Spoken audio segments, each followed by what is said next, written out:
Welcome to APTR spy news. కౌతాలంలో Muslim సోదరులు ఘనంగా రంజాన్ పండుగను జరుపుకున్నారు.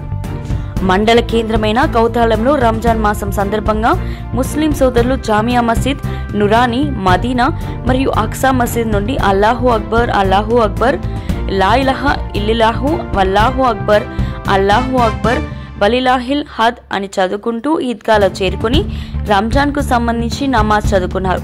నమాజ్ ప్రార్థన అనంతరం ముతవల్లి మహమ్మద్ తనీఫ్ మాట్లాడుతూ, ముస్లింలకు అత్యంత ముఖ్యమైన పండుగలలో రంజాన్ ఒకటి. కఠోర ఉపవాస దీక్షలు చేస్తూ దైవ ప్రార్థనతో ఈ మాసమంతా ఆధ్యాత్మికత చింతనతో పేదల పట్ల ప్రేమాభిమానాలు పెంచుకుంటూ సోదర భావాలతో జరుపుకునేది రంజాన్ అని తెలిపారు.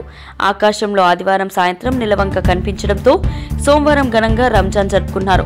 రంజాన్ మాసంలో తొలి 10 రోజులు రహ్మత్, రంజాన్ మాసంలోని రెండో 10 రోజులు బర్కత్ అని, రంజాన్ మాసంలో చివరి 10 రోజులు మగ్ఫిరత్ అని పిలుస్తారు.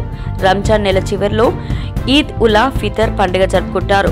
రంజాన్ నెలలో ముస్లింలు ఉపవాసం ఉండి సామూహిక ప్రార్థన చేస్తారు. రంజాన్ నెలలో ఫిత్రా, జాకత్ దాన ధర్మాలు చేస్తారు. రంజాన్ నెలలో జకాత్ మరొక విశేషం.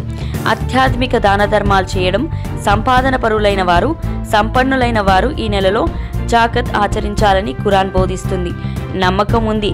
దైవ ప్రవక్త ఫిత్రా దానాన్ని విధిగా నిర్ణయించడానికి కారణం ఉపవాస వ్రత నియమాన్ని పాటించే సమయంలో ఉదయంలో కలిగే చెడు తలంపులు, ఆలోచనలు, నోటి నుంచి వెలువడే అసత్యాలు, పనికిమాలిన మాటలు వంటి పొరపాట్లు జరుగుతూ ఉంటాయి. ఇలాంటి అనాలోచిత పొరపాట్లు అని ఫిత్రా దానం వల్ల క్షమించబడతాయని మహమ్మద్ ప్రవక్త సహచరులు అబ్దుల్లా బిన్ మసూద్ తెలిపారు.